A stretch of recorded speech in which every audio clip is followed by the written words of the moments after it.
Oke, baiklah, terima kasih atas penyertaan Tuhan yang sudah berikan kepada kita masing-masing sampai kita bisa bertemu kembali dalam pertemuan pada saat ini. Dan pada pertemuan saat ini kita akan melanjutkan pelajaran yang kita sudah pelajari pada beberapa minggu yang lalu. Dan pelajaran yang kita sudah pelajari adalah kita berbicara mengenai kemanusiaan Tuhan Yesus, yang mana Tuhan Yesus mengambil bentuk seperti kita manusia, darah dan daging,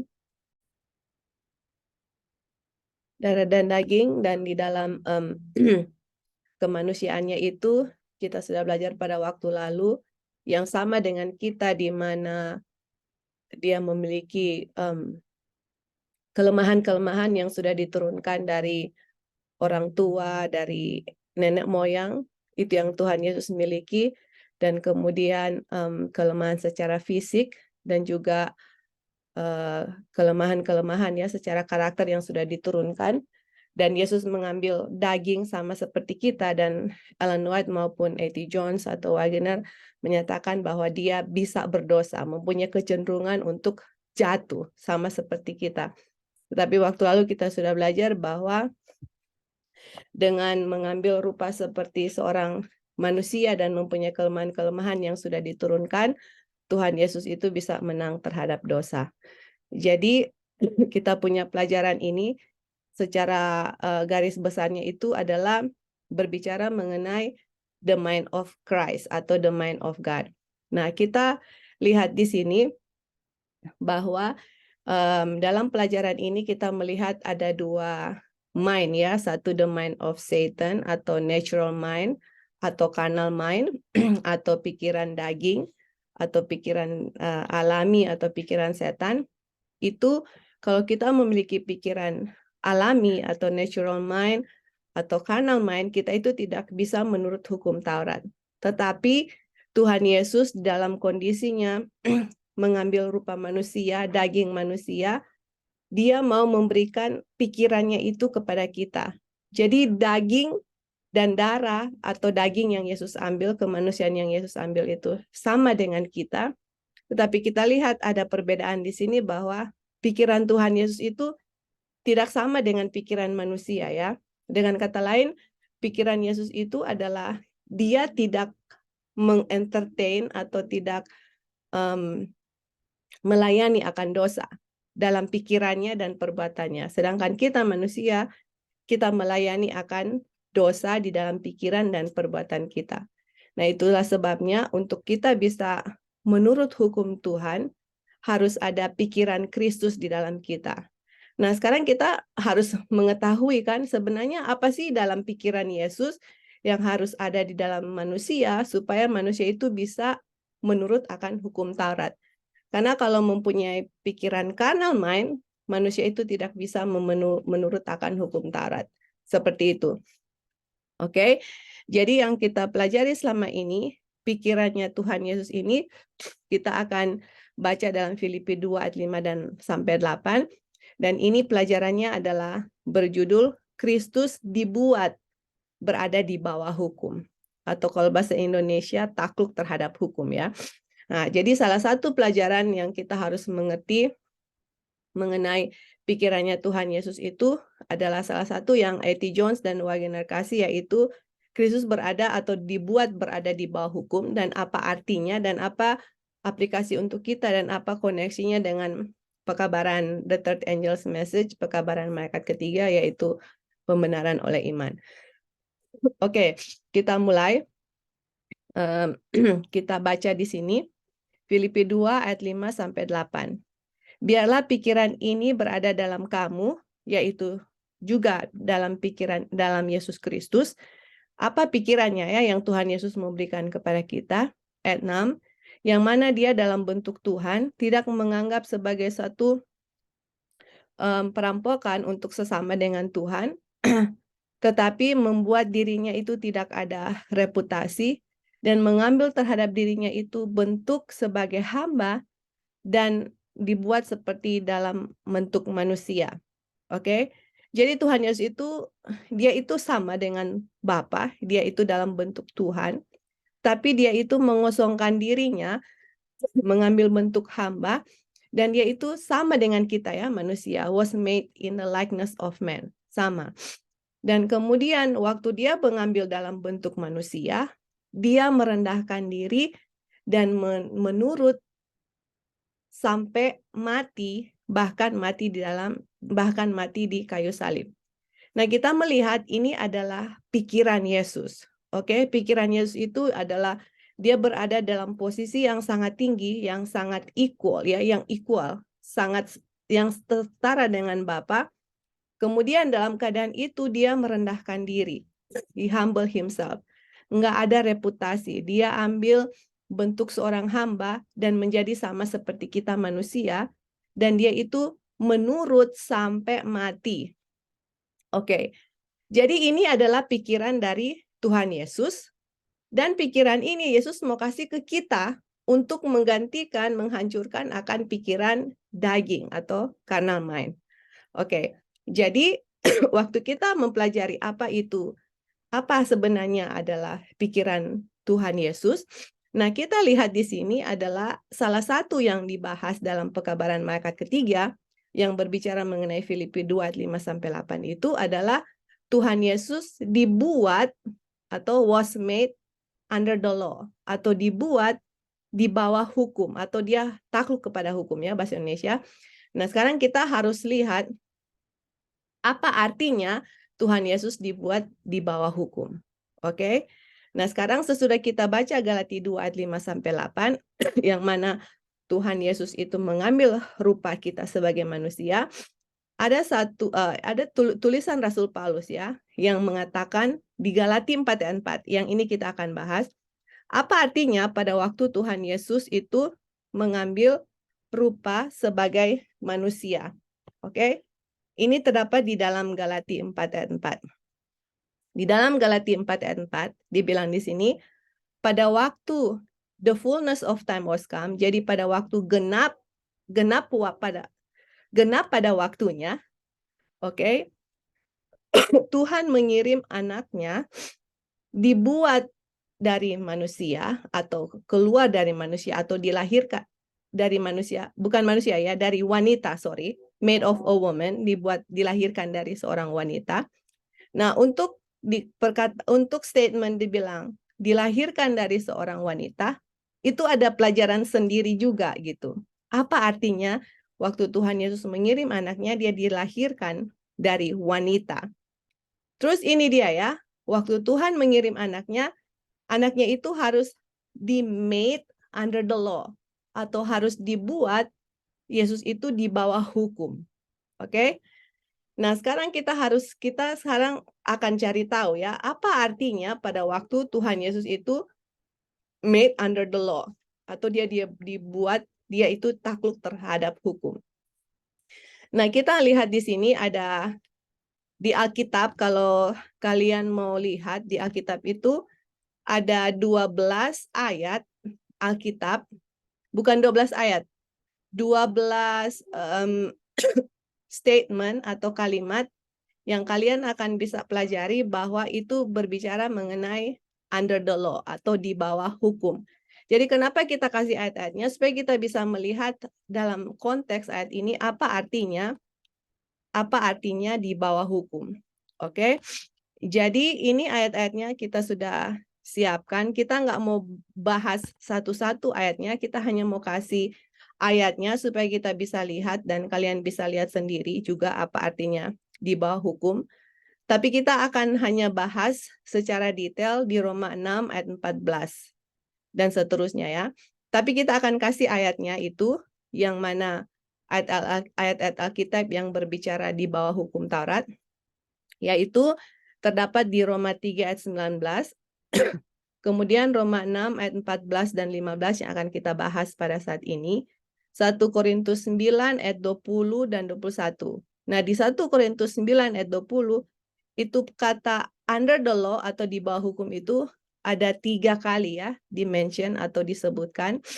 Kemudian Galati 3 ayat 23, Galati 4 ayat 4 dan 5, Galatia 4 ayat 21, Galatia 5 ayat 18. Seperti itu. Jadi ini adalah ayat-ayat yang berbicara mengenai under the law atau di bawah hukum. Oke. Jadi sesudah kita sudah melihat ayat-ayatnya, sekarang kita akan bahas mengenai apa artinya under the law. Sesudah kita lihat ayat-ayatnya ya. Dan yang tadi saya bilang itu bahwa kita akan melihat di dalam ayat-ayat ini yang saya akan bahas secara detail itu adalah di Roma 6 ayat 14.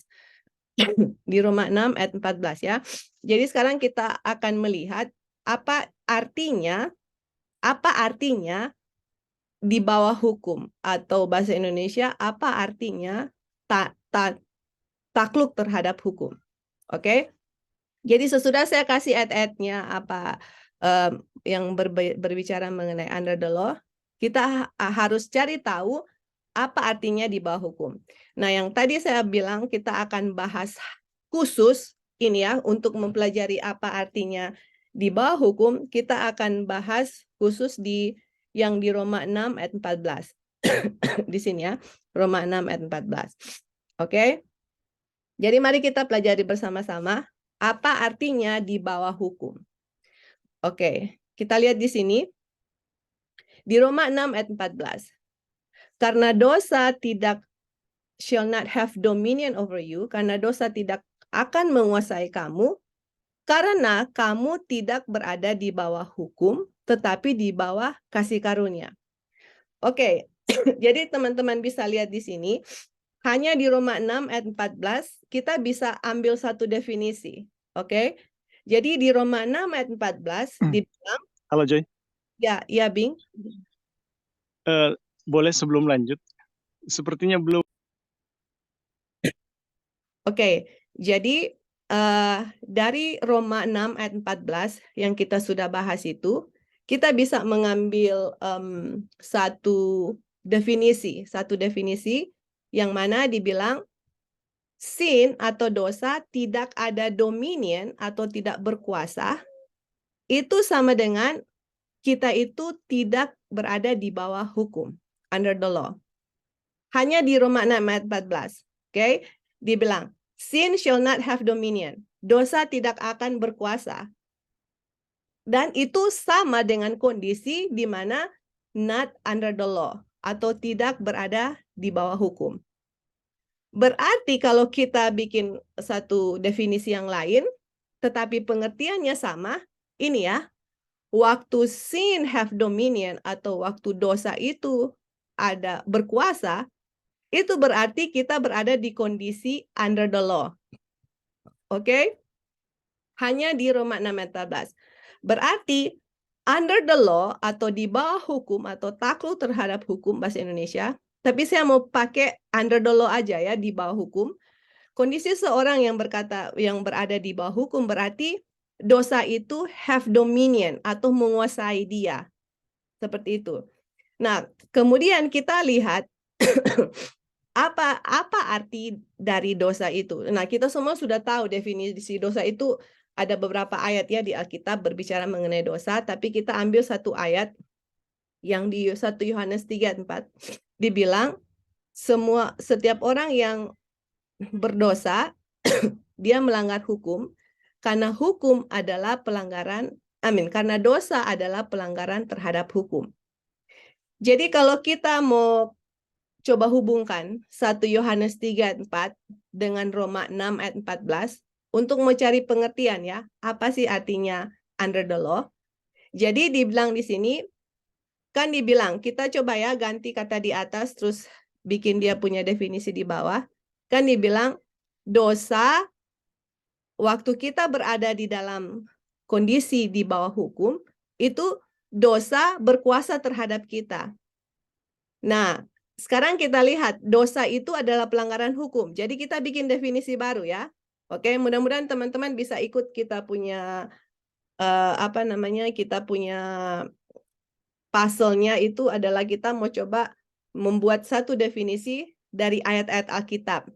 Oke, dibilang ketika kita melanggar hukum, when the transgression of the law have dominion over us, waktu kita melanggar hukum menguasai diri kita, itu sama dengan kita berada dalam kondisi di bawah hukum. Oke? Tetapi waktu kita menurut hukum dan penurutan itu, menurut hukum itu have dominion over us atau menguasai kita, kita itu berada dalam kondisi tidak di bawah hukum. Seperti itu ya. Karena ini definisinya kita ambil dari Roma 6 ayat 14 dan kemudian 1 Yohanes 3 ayat 4. Kita gabungkan semua. Apa artinya berada di bawah hukum? Apa artinya tidak berada di bawah hukum? Jadi berada di bawah hukum itu adalah pelanggaran akan hukum. Oke? Kalau orang yang menurut hukum, dia tidak berada di bawah hukum. Seperti itu. Nah sekarang pertanyaannya, kan Yesus itu dibuat sama seperti kita kan? Dia dibuat under the law. Oke? Nah, kita sudah tahu dibuat under the law itu adalah dia dibuat sebagai seorang pelanggar hukum Taurat. Kita sudah tahu itu. Oke? Nah, sekarang pertanyaannya, siapa sih yang kondisinya itu berada di bawah hukum? Atau siapa yang berada di bawah hukum? Nah, kita lihat di dalam Roma 3:23, semua orang sudah berdosa atau semua orang itu sudah melanggar hukum, berarti semua orang itu di bawah hukum. Seperti itu ya. Is under the law. Karena kita sudah ambil definisi dari Roma 6 ayat 14, kemudian 1 Yohanes 3 ayat 4, kita taruh ayat-ayat Alkitab itu untuk melihat pengertian under the law. Jadi kita lihat bahwa orang, sekali lagi ya, kita mau bikin kesimpulan, kalau kita berada di bawah hukum, itu orang melanggar hukum Taurat. Kita tidak berada di bawah hukum, atau di dalam Roma 6 ayat 14 ini, under the grace, oke, di bawah kasih karunia, berarti orang itu menurut hukum Taurat. Seperti itu. Nah, di dalam Roma 3 ayat 23, kita semua sudah berdosa, kita semua sudah melanggar hukum Taurat, berarti kita semua berada dalam kondisi di bawah hukum. Oke?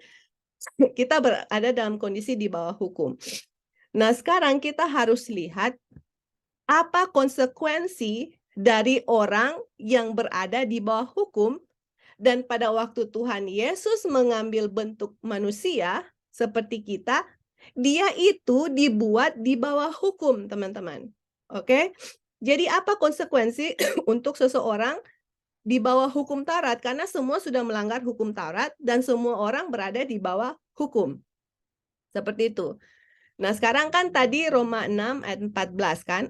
Jadi kita akan maju ke ayat 16 sekarang. Untuk melihat ya dia secara konteks, at least beberapa ayat, untuk mau definisi apa artinya di bawah hukum. Seperti itu. Dan ini pelajaran sangat bagus dan kita nggak bisa mau selesaikan hari ini. Kita akan lanjut. Tetapi ini sangat luar biasa dan pelajaran ini kita ambil dari buku Wagner yang judulnya Under the Law. Dan kemudian kita ambil dari A.T. Jones yang judulnya Consecrated Ways to Christian Perfection.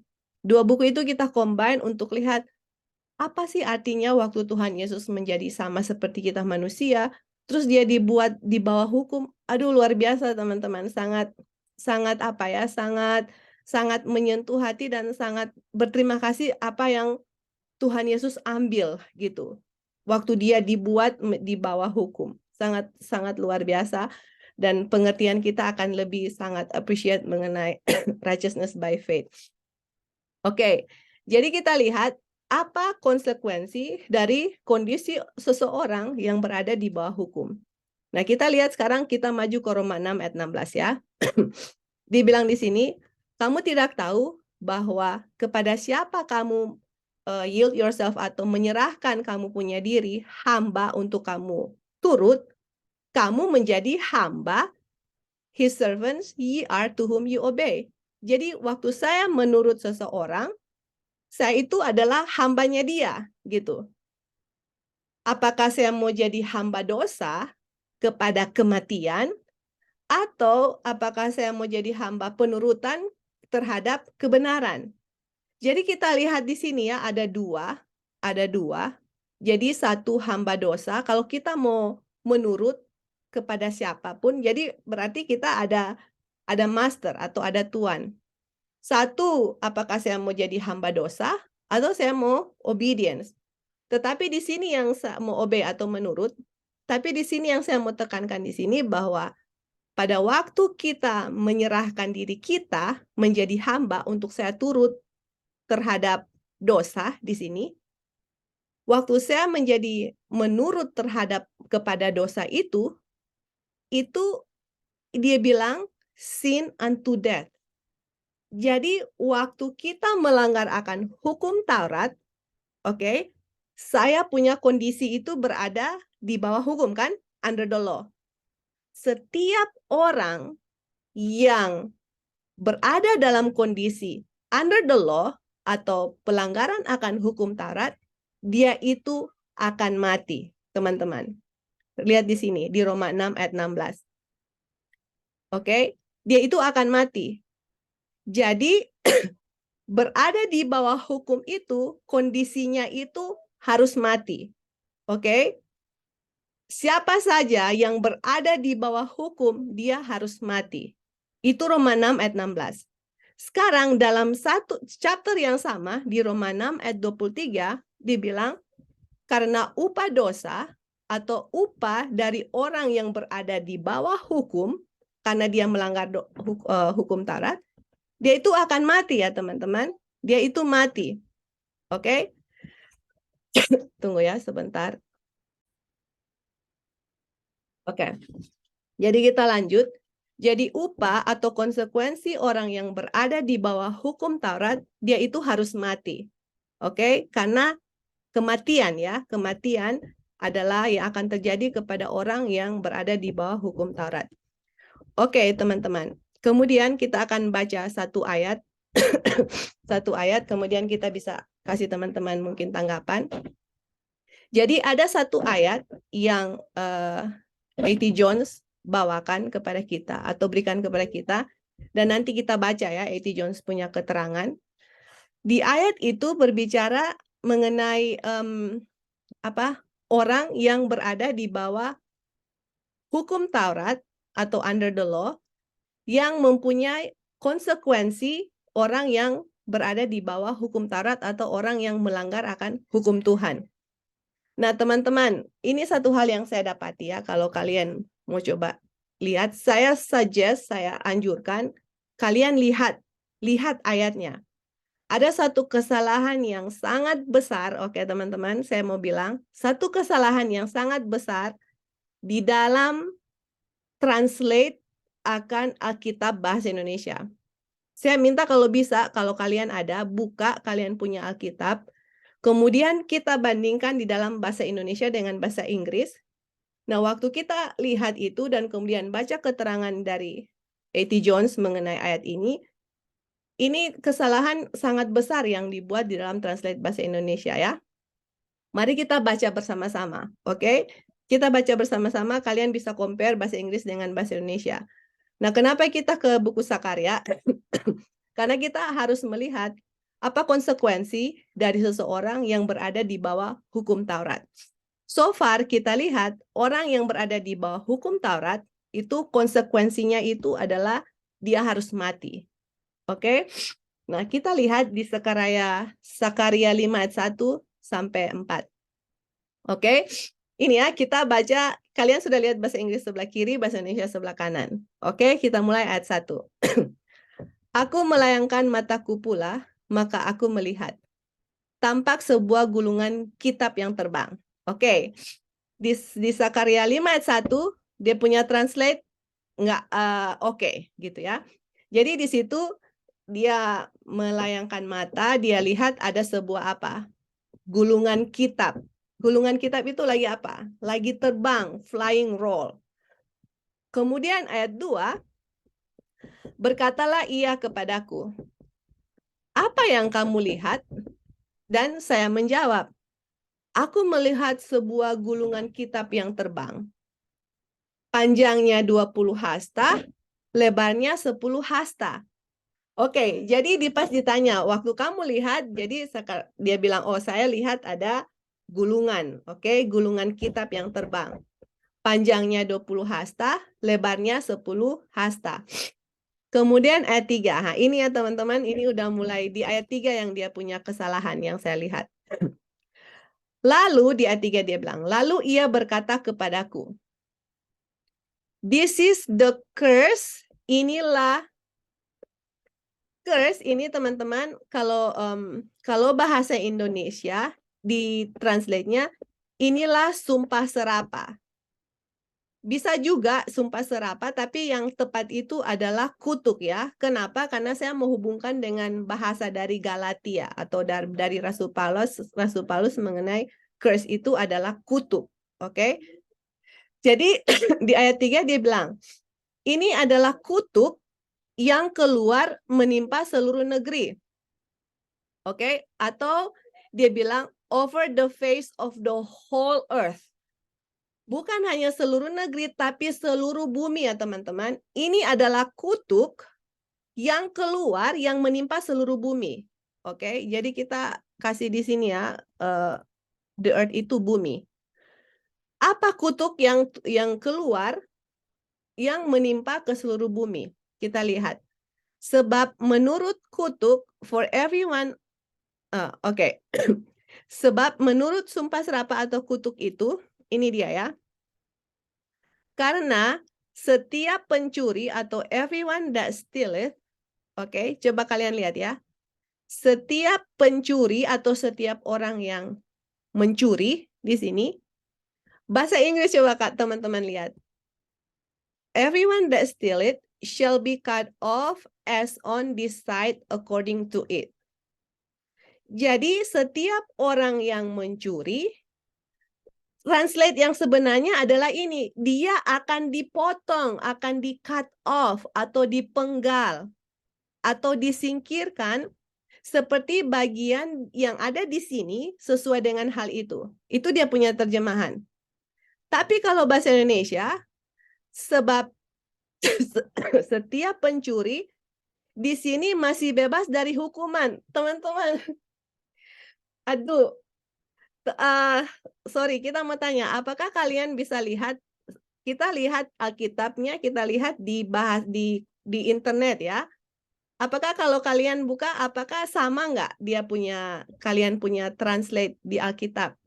Apakah sama yang dibilang setiap pencuri di sini masih bebas dari hukuman? Apakah Ebing bisa lihat atau Lali? Apakah begitu dia punya bahasa Indonesia, dia punya translate di Alkitab, atau mungkin di kalian punya aplikasi Alkitab? Apakah dia punya translate begitu? Oke, jadi di dalam bahasa Indonesia dibilang seorang pencuri itu bebas dari hukuman. Seperti itu dibilang. Tunggu sebentar. Oke. Jadi di dalam bahasa Indonesia, setiap pencuri bebas dari hukuman. Tapi kalau di bahasa Inggris, setiap pencuri akan dipotong, atau dipenggal, atau disingkirkan. Bukankah dua hal ini saling bertentangan satu dengan yang lain? Di Alkitab, di translate-nya masih bebas dari hukuman. Kalau terjemahan yang sebenarnya itu, setiap pencuri dia akan dipenggal atau dipotong atau disingkirkan, karena dibilang di sini ini adalah apa? Kutuk. Oke, inilah kutuk yang keluar yang akan menimpa seluruh bumi, bahwa setiap pencuri dia itu harus disingkirkan atau dipotong.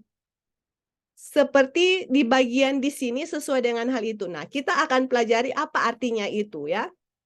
Shall be cut off as in this side according to it. Kita akan lihat apa itu.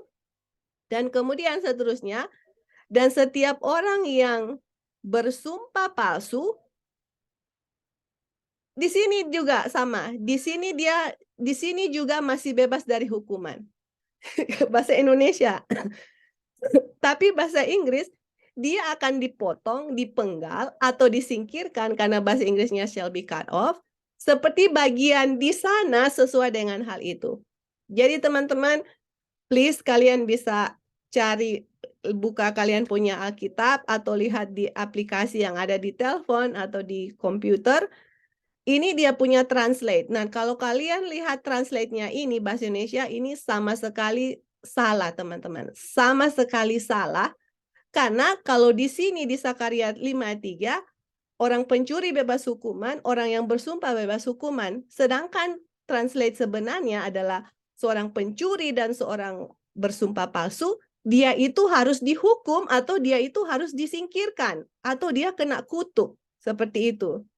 Oke? Kemudian di ayat 4. Di ayat 4.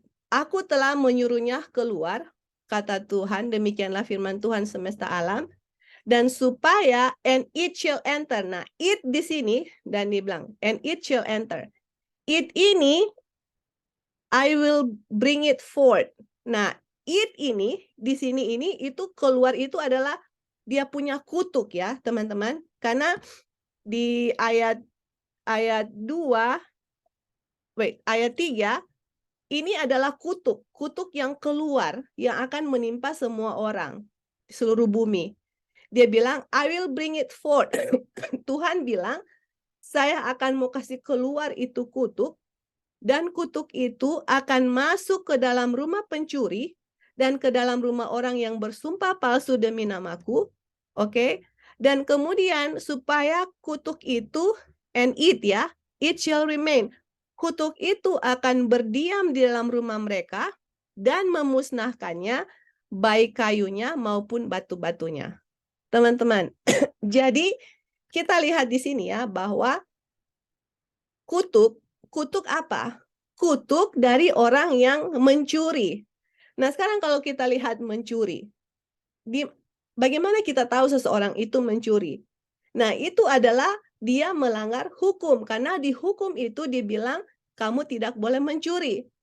Nah, waktu seseorang melanggar hukum atau seseorang berada di dalam kondisi di bawah hukum atau melanggar hukum sama dengan di bawah hukum, dia itu kena kutuk di situ. Jadi kutuk apa yang Sakaria bilang? Yaitu kutuknya itu dia harus disingkirkan, di-cut off, dibinasakan, dipenggal, dipotong. Seperti itu.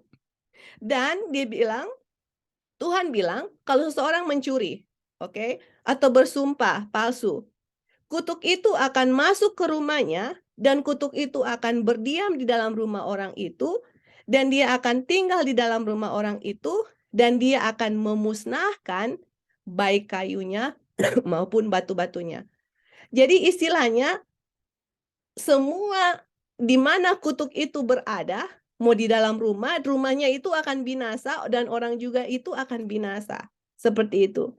Jadi di sini kita lihat, oke, excuse me ya. Jadi di sini kita lihat bahwa untuk orang, oke, yang berada di bawah hukum Taurat, dia itu mempunyai satu konsekuensi yang sangat besar, yaitu konsekuensinya itu dia adalah akan kena kutuk, dan kutuk yang akan kena terhadap orang itu adalah dia itu akan binasa. Itu kutuknya. Dan sama seperti Roma 6 ayat 23, dia akan binasa, dan sama dengan Roma 6 ayat 16. Itu adalah kondisi dari seseorang atau konsekuensi dari orang yang berada di bawah kutuk. Oke? Nah, so far sampai di situ. Apakah teman-teman ada excuse me, pertanyaan atau komentar sampai di sini yang konsekuensi di bawah kutuk? Di bawah hukum. Ada tambahan atau pertanyaan? Silakan. Ya, halo. Oke, silakan, Bing.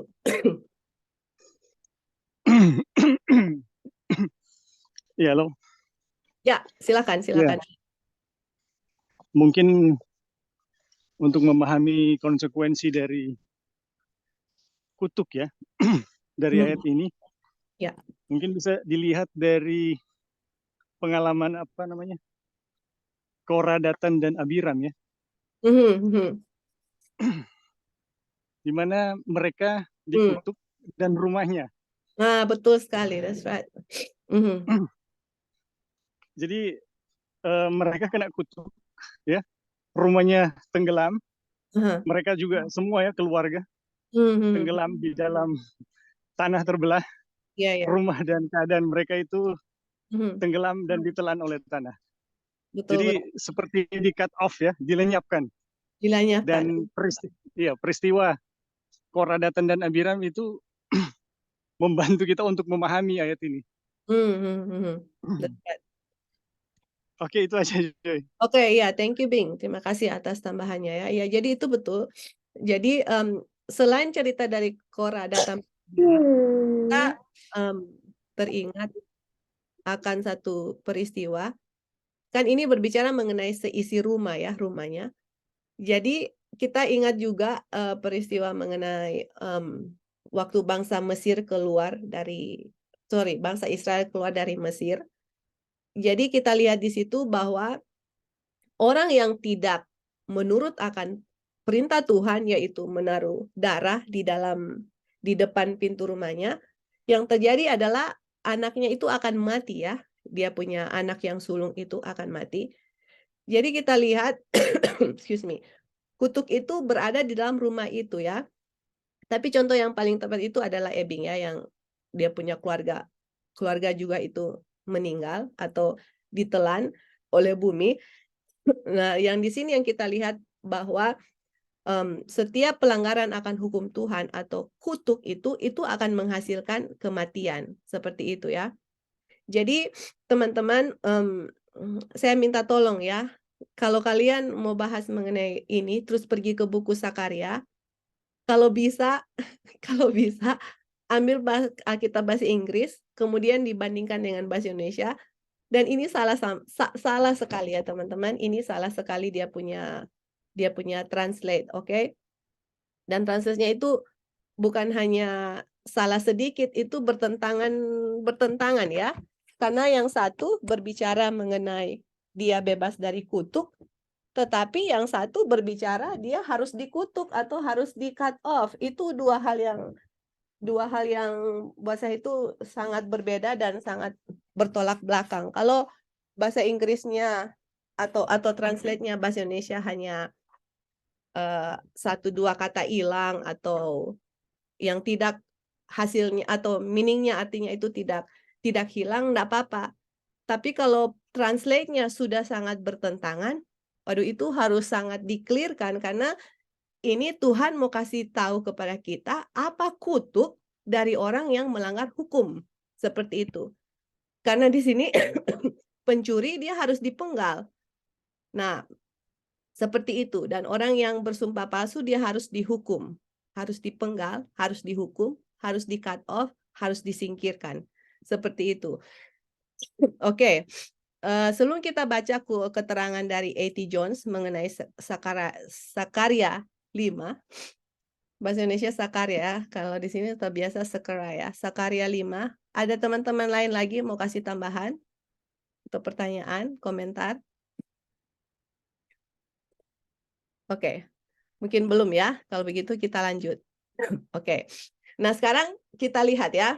Oke. Mungkin kalian kalau baca bahasa Inggris, coba ya kita lihat. Coba kita lihat bahasa Inggris. Kemudian kita translate.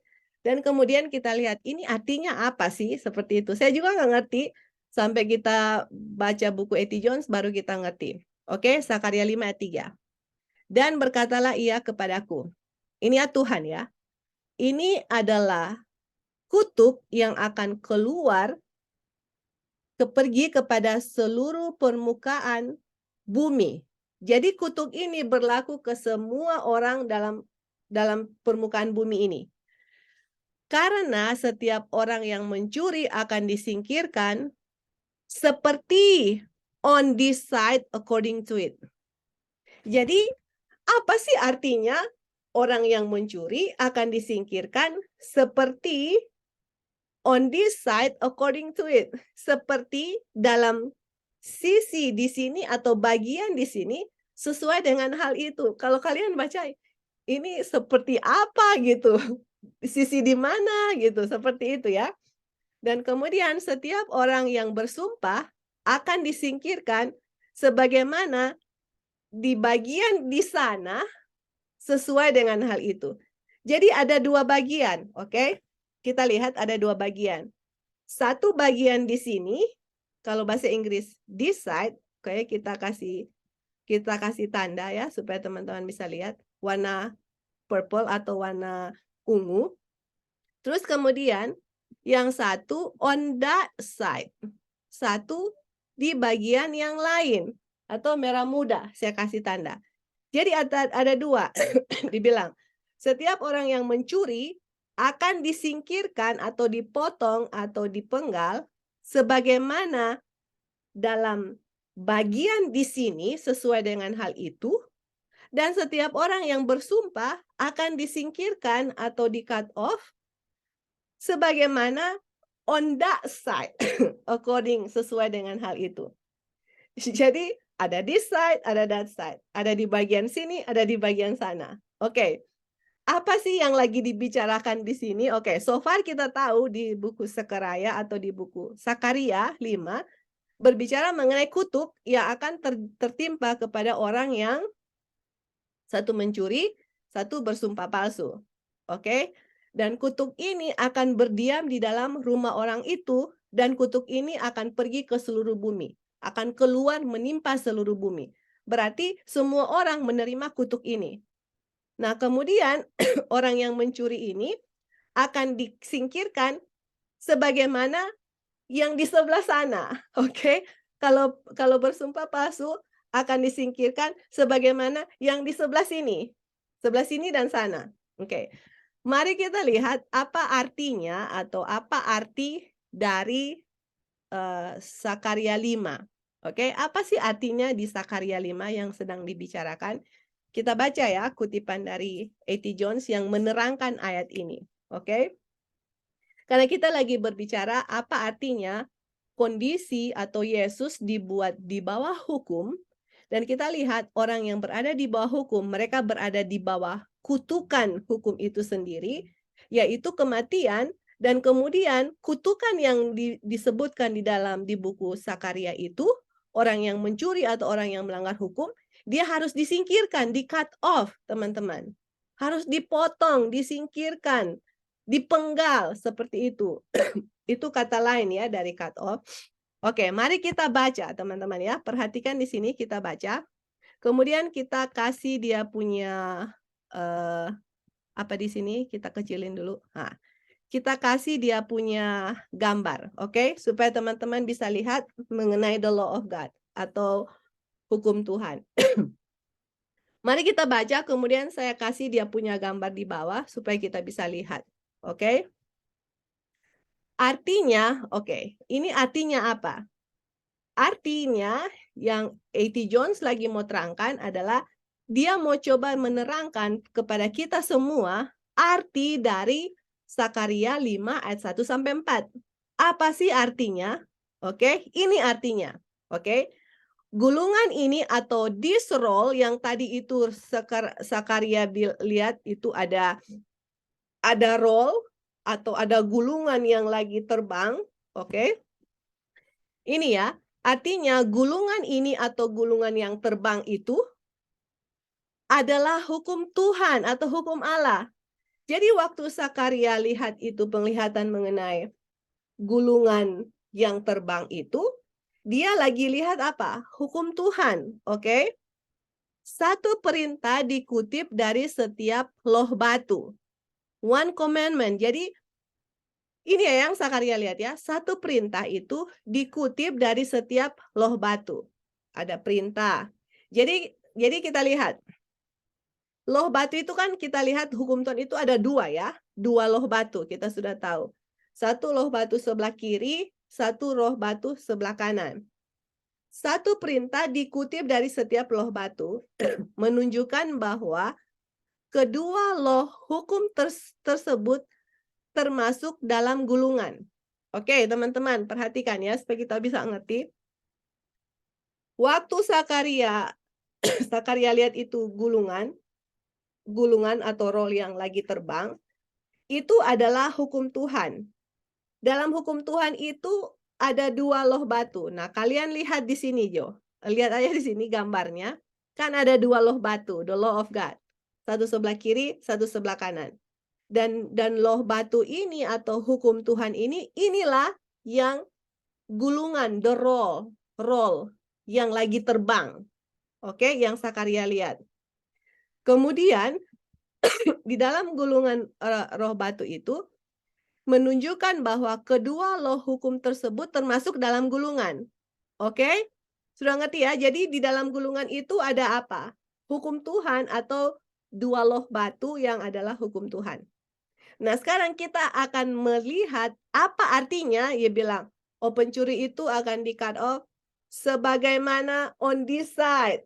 Kemudian yang bersumpah palsu akan di-cut off sebagaimana yang on that side. Itu apa artinya? Ini dia punya arti, teman-teman. Oke, siap ya? Setiap orang excuse me. Excuse me ya. Setiap orang yang mencuri, nah ini keterangannya ya. Setiap orang yang mencuri itu sama dengan di sini di garis 2 ini adalah setiap orang yang melanggar hukum dalam hal-hal yang ada di loh kedua. Oke, stop sampai sini. Kita lihat ada loh yang kedua di sini. Loh 1, loh kedua. Di loh kedua itu atau di bagian kedua itu akan ada di situ thou shall not steal. Iya kan? Jangan kamu mencuri. Dibilang setiap orang yang mencuri, setiap orang yang melanggar hukum dalam hal-hal yang ada di loh kedua, di sini, loh kedua ada 2 loh batu. Mencuri adalah bagian di loh kedua. Itu artinya dia akan dipotong, dipenggal atau disingkirkan seperti sisi hukum yang di sebelah sini atau di sebelah oke.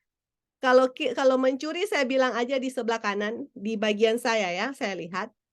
Kalau hukum yang lain di sebelah kiri. Jadi artinya kalau saya itu mencuri, misalnya, saya melanggar loh yang mana, hukum yang di mana? Di loh kedua, oke? Waktu saya melanggar hukum yang ada di loh kedua, yaitu saya mencuri, saya punya hukuman. Oke, saya punya hukuman yang saya akan dapat itu sama seperti saya melanggar yang ada di loh sebelah sini, sebelah kiri, seperti itu. Jadi dengan kata lain, mau langgar loh yang kedua kah atau yang pertama kah, dia punya hukuman itu sama. Seperti itu teman-teman. Itulah yang dikatakan di Sakaria 5 ayat 3.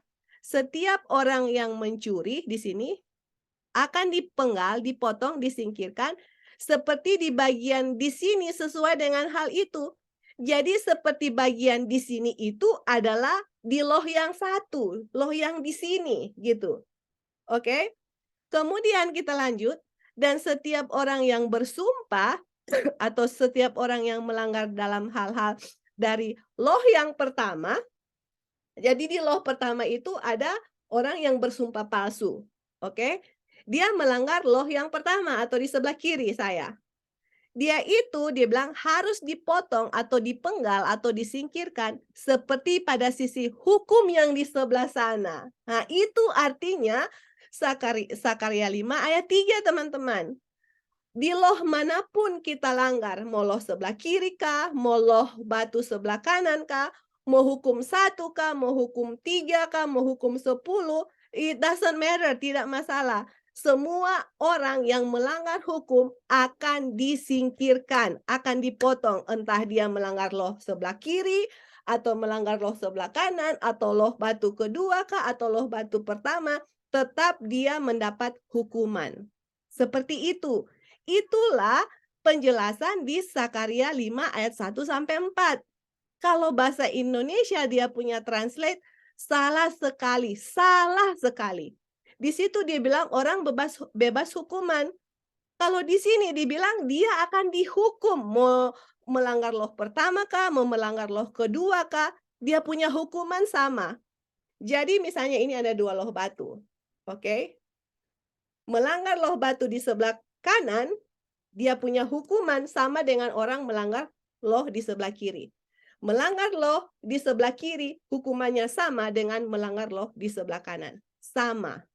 Itulah role atau gulungan yang Sakaria lihat, yang berada, yang keluar, loh itu terbang, teman-teman.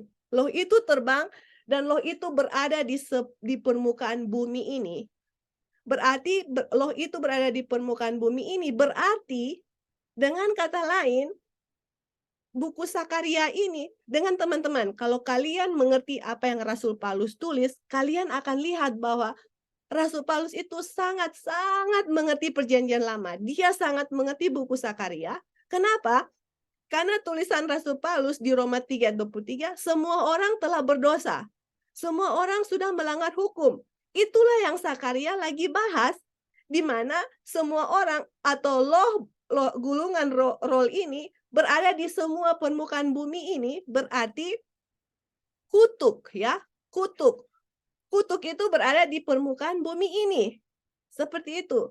Karena semua manusia kita ini semua sudah berdosa dan semua orang layak disingkirkan, dipotong, dipenggal, dan mati, teman-teman. Itulah kondisi orang, teman-teman, dan saya sendiri yang berada di bawah hukum. Karena orang yang berada di bawah hukum, dia melanggar hukum, dan konsekuensi dari orang melanggar hukum, dia itu harus di-cut off, harus disingkirkan, harus dipenggal, harus dipotong, harus mati. Kondisi teman-teman dan saya. Oke? Doesn't matter hukum apa yang kita langgar, mau loh batu pertama kah, mau loh batu kedua kah, semua mempunyai hukuman yang sama. Makanya pelajaran ini menyatakan kepada kita, teman-teman, mungkin teman-teman tidak mencuri, mungkin teman-teman tidak membunuh, tetapi itu ya yang kita bisa lihat secara luar. Kita tidak berzina mungkin. Tetapi ada hal-hal yang di dalam pikiran kita yang mungkin marah terhadap kita punya teman, marah terhadap seseorang, kepada anak, istri, suami. Itu marah sama dengan apa? Membunuh ya teman-teman, di dalam pikiran kita itu membunuh. Kemudian kita mencoba membandingkan saya punya dosa dengan orang lain punya dosa. Seperti itu. Dan kemudian kita kayaknya hanya marah begitu ya. Kita hanya marah. Kalau orang itu, udah ada berzina, dia sudah begini, dia pendeta, dia ketua jemaat, dia pemimpin-pemimpin di gereja. Teman-teman, di mata Tuhan doesn't matter. Apapun kondisi kita melanggar loh satu atau melanggar loh batu yang kedua, sama. Kedua-duanya itu kena kutuk. Kena kutuknya itu dipenggal, dipotong, disingkirkan, mati. Jadi apakah saya mau berbangga? Saya hanya marah sama orang itu. Kalau dia berzina, dia punya dosa. Enggak. Di dalam buku Sakaria, mau melanggar loh satu dengan melanggar loh kedua, kutukannya itu sama, teman-teman. Tidak ada perbedaan di mata Tuhan. It's the same. Sin is sin, konsekuensinya cut off, mati. Seperti itu ya. Jadi ini membuat kita untuk, kenapa saya harus tunjuk-tunjuk dosa orang? Lihat aja masih ada dosa di saya. Karena kalau masih ada, ini kutuk akan kena di saya loh, teman-teman. Kutuk ini lagi berada di saya dan rumah saya. Kalau saya masih memegang dosa, kutuk itu akan ada sama saya. Makanya di dalam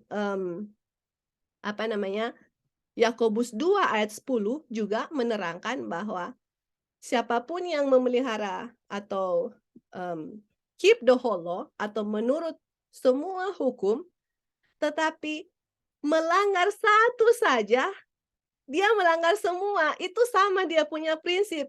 Kalian mau melanggar loh batu kedua, itu kesalahannya atau guilty-nya atau curse-nya atau kutukannya itu sama ya dengan kita mau melanggar hukum satu kah, hukum dua.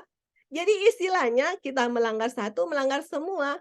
Atau saya melanggar satu, misalnya di loh kedua, kutukan akan dapat kutukan. Itu sama dengan saya melanggar di loh pertama, itu kutukannya sama. Jadi sama, mau satu pun tetap akan kena kutuk. Seperti itu, di mata Tuhan tidak ada ya, Tuhan itu sangat sempurna, tidak ada satu dosa yang bisa terlewati di mata Tuhan, teman-teman. Dan kutuk itu sudah jelas dikatakan di Alkitab, bahwa dia harus disingkirkan. Dia harus mati, teman-teman. Itu dia, kita bersalah terhadap semua. Kita melanggar loh batu yang kedua, kita bersalah di satu. Karena kutuknya sama, teman-teman. Dia punya dasar itu kita punya ketidakpercayaan terhadap Tuhan, tidak membiarkan Tuhan untuk bekerja di dalam diri kita. Masih memiliki carnal mind atau pikiran daging. Itulah dosa, teman-teman. That's sin gitu. Karena carnal mind nggak akan turut hukum Tuhan. Berarti kalau saya melanggar 10, carnal mind itu semua hukum dia nggak bisa turut, teman-teman. Itu dia. Makanya kita lagi belajar the mind of Christ atau pikiran Kristus. Apa sih pikiran Kristus itu sendiri? Pikiran Kristus itu dia mengambil rupa manusia, dia dibuat under the law. Dia itu dibuat berdosa, oke, dia dibuat berdosa, dia itu dibuat untuk mendapat konsekuensi dari dosa itu sendiri. Dia itu menanggung kutuk, teman-teman. Aduh, luar biasa ya. Menanggung kutuk, dia menanggung kutuknya itu yang kita lagi belajar. Dia harus di-cut off, teman-teman. Dia harus mengambil posisi yang sama seperti kita. Saya berada di bawah law, Yesus juga harus di bawah law, under the law. Yaitu kita semua berada di bawah kutuk dosa. Seperti itu, teman-teman. Itulah kondisi yang Tuhan Yesus ambil. Oke? Jadi kita lihat di sini ya. Kita lihat di sini juga. Di Galati 3 ayat 10, oke? Di Galati 3 ayat 10. Karena sebagaimana for as many as are of the works of the law. Jadi sebagaimana orang itu berada di pekerjaan hukum, mereka itu under the curse. Sama ya, under the law itu, under the law, di bawah hukum, mereka itu berada di bawah kutuk. Ini bahasa dari Rasul Paulus itu sama. Kalau kalian bisa mengerti pelajaran istilahnya mengerti, kita akan lebih lihat tulisan-tulisan Rasul Paulus sama dia punya pengertian. Orang yang berada di dalam pekerjaan hukum Taurat, dia berada di bawah kutuk, oke? Karena ada tertulis, terkutuklah orang yang tidak terus-menerus dalam semua hal, curse is everyone that continue not in all things which are written in the book of the law to do them. Jadi terkutuklah orang yang tidak terus-menerus melakukan apa yang tertulis di dalam hukum Taurat. Itu teman-teman, coba kalian lihat, itu sama prinsipnya dengan buku Galati, teman-teman. Kalau kita tidak menurut hukum Taurat, oke, terus-menerus. Jadi terus-menerus ini adalah yang saya sudah bagikan kepada teman-teman. Brother Ebing juga suka kasih kutipan ini. Yang mana dari kutipan A.T. Jones yang saya kutip adalah, saya itu akan kena kutuk, oke? Karena hukum minta, saya harus terus-menerus memelihara hukum. Jadi istilahnya, saya lahir, oke? Saya lahir 42 tahun yang lalu. Kemudian dari pihak hukum menuntut saya dari saya lahir sampai saya umur 42 supaya saya tidak kena kutuk, saya harus menurut hukum itu terus-menerus. Loh yang satu dengan loh kedua saya harus turut tanpa ada saat di mana saya tidak menurut. Oke? Di saat saya tidak menurut, kutuk itu langsung kena ke saya, teman-teman. Seperti itu. Karena ini berdasarkan Galati 3 ayat 10. Orang yang tidak terus-menerus atau tidak setia dalam melakukan hukum Tuhan, dia itu kena kutuk. Dan kutuk yang sudah diberikan di buku Sakaria itu adalah orang itu harus disingkirkan. Atau Rasul Paulus bilang di Roma 6, dia itu mati. Oke? Dia itu akan mati ya. Oke. Jadi saya akan baca kutipan dari A.T. Jones di sini. Kemudian nanti teman-teman bisa kasih tanggapan ya. Oke. Ini masih kutipan mengenai buku Sakaria yang tadi. Oke. Kita lanjut sini ya. Para pencatat surgawi tidak perlu menulis sebuah laporan dari setiap dosa tertentu dari setiap manusia, tetapi hanya menunjukkan pada gulungan yang berkaitan dengan manusia, perintah khusus yang dilanggar dalam setiap pelanggaran. Jadi istilahnya gini, ini kan di di surga kita punya kita punya dosa itu ditulis kan.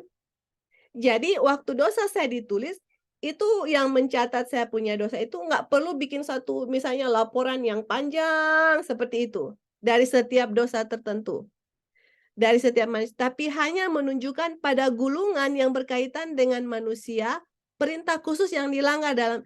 Jadi di surga akan menunjuk di mana gulungan atau role that pertains to man. Jadi di mana di dalam role itu kan ada 2 loh batu. Di mana dia langgar? Di 1 loh batu pertama atau loh batu kedua atau dosa khusus yang mana? Jadi nggak perlu laporan yang panjang. Dari loh itu sudah ditunjuk, oke, dia di loh kedua misalnya. Dosa apa yang tertentu di situ? Ditulis di situ. Oke? Dalam khusus yang dilanggar dalam setiap pelanggaran. Menunjukkan pada gulungan yang berkaitan dengan manusia, perintah khusus yang dilanggar dalam setiap pelanggaran. Dan bahwa gulungan hukum itu berlaku bagi setiap orang kemanapun dia pergi dan bahkan tinggal di rumahnya, jelas dari kata-kata berikut. Jadi dibilang di sini bahwa gulungan hukum itu atau role itu yang Sakaria lihat itu berlaku bagi setiap orang. Jadi kemanapun orang itu pergi atau di dalam rumahnya, gulungan itu pergi dengan dia, teman-teman. Itu jelas dikatakan dari Sakaria yang tadi kita sudah bahas ya. Dia bilang, aku telah menyuruhnya keluar, firman Tuhan semesta alam, dan itu akan masuk ke dalam rumah pencuri dan ke dalam rumah orang yang bersumpah palsu demi namaku, dan itu akan tetap tinggal di tengah-tengah rumahnya.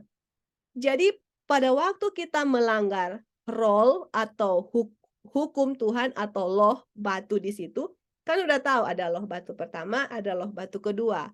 Dari 1 dan 2 apa spesifik dosa? Sudah tahu, ditulis di situ. Kemudian misalnya saya mencuri. Waktu saya mencuri, teman-teman, yang terjadi itu adalah gulungan ya. Gulungan itu akan kutuk itu, sorry.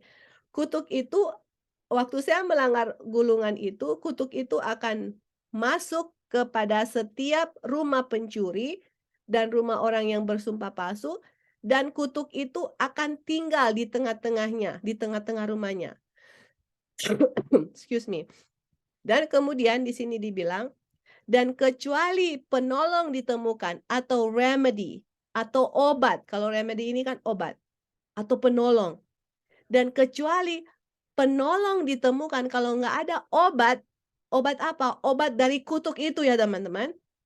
Dan kecuali penolong ditemukan atau remedy shall be found, di sana gulungan hukum itu akan tetap ada sampai kutukan akan menghabiskan orang itu dan rumahnya dengan kayunya dan batunya. Yaitu sampai kutukan itu akan melahap bumi di hari besar itu, dan ketika unsur-unsur itu sendiri akan meleleh dengan ganas yang membara. Jadi teman-teman, selama kita tidak menemukan remedy atau penolong atau obat dari kutuk itu, teman-teman, kutuk itu di sana gulungan hukum itu akan tetap ada sampai kutukan itu akan menghabiskan orang itu atau melenyapkan orang itu atau orang itu harus mati, teman-teman. Jadi teman-teman, kalau tidak ada obat atau penolong dari kutuk itu, orang itu harus mati, harus dilenyapkan. Seperti itu. Karena itu adalah konsekuensi dari hukum itu sendiri, konsekuensi dari melanggar hukum itu, atau konsekuensi orang berada di bawah hukum Taurat. Dia itu harus habis, dia itu harus dilenyapkan. Kalau dia melanggar hukum itu dan hukum itu akan orang itu mendapatkan kutuk dan kutuk itu akan terus mengikuti orang itu dimanapun dia pergi dan dia akan dilenyapkan, teman-teman. Jadi kalau kita lihat kita punya kondisi sangat menyedihkan ya, teman-teman. Karena apa? Saya ini melanggar hukum, saya adalah orang pelanggar hukum dan kutuk sebenarnya udah lagi tunggu nih, lagi tunggu kapan dia ini orang ini harus dilenyapkan, seperti itu. Kapan kapan dia lagi tunggu perintah, kapan orang ini akan dilenyapkan. Jadi selama tidak ada penolong untuk saya, oke, selama kutuk itu tetap diam di rumah saya ini hanya menunggu waktu untuk saya akan dibinasakan. Seperti itu, teman-teman. Itulah kondisi kita. Kecuali, oke, kecuali ada penolong, ada orang yang bilang, "Oke, mari kita ambil kutuk ini." Seperti itu. Kutuk ini bisa disingkirkan dan orang ini nggak perlu mati. Nah, selama itu tidak terjadi, saya kondisinya atau saya itu nasibnya itu sebenarnya hanya menunggu kematian. Itu dia ya teman-teman. Jadi sangat sangat, sangat menyedihkan kondisi kita teman-teman, oke? Jadi sekarang kita ambil kesimpulan, berdasarkan yang kita sudah belajar, ini adalah kesimpulan yang kita bisa ambil yang E.T. Jones kasih untuk kita semua.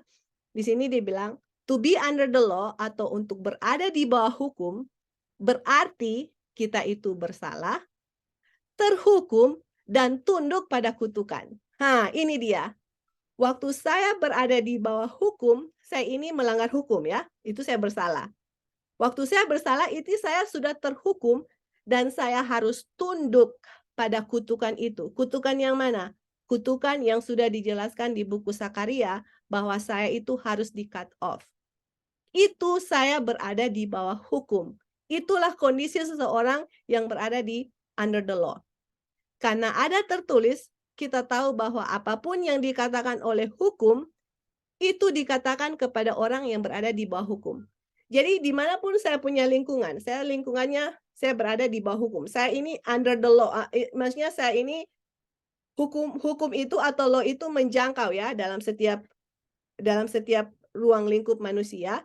Jadi apapun yang dikatakan hukum itu menyangkut kepada semua orang yang ada di dalam jangkauan hukum itu sendiri. Bahwa seluruh dunia menjadi bersalah di hadapan Allah.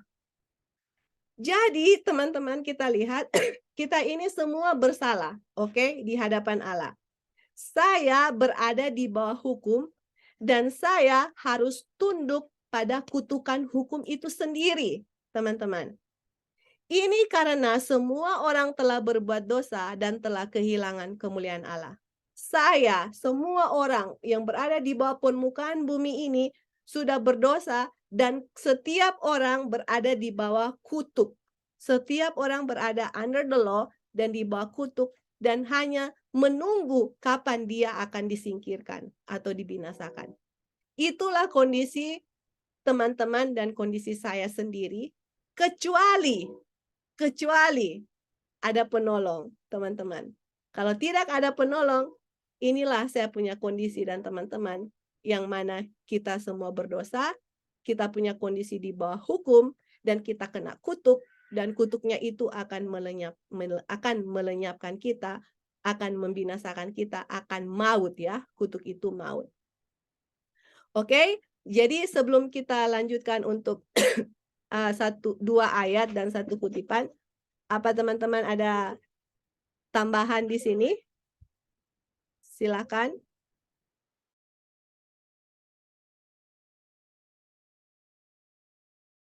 Atau ada pertanyaan dari kutukan ini? Silakan.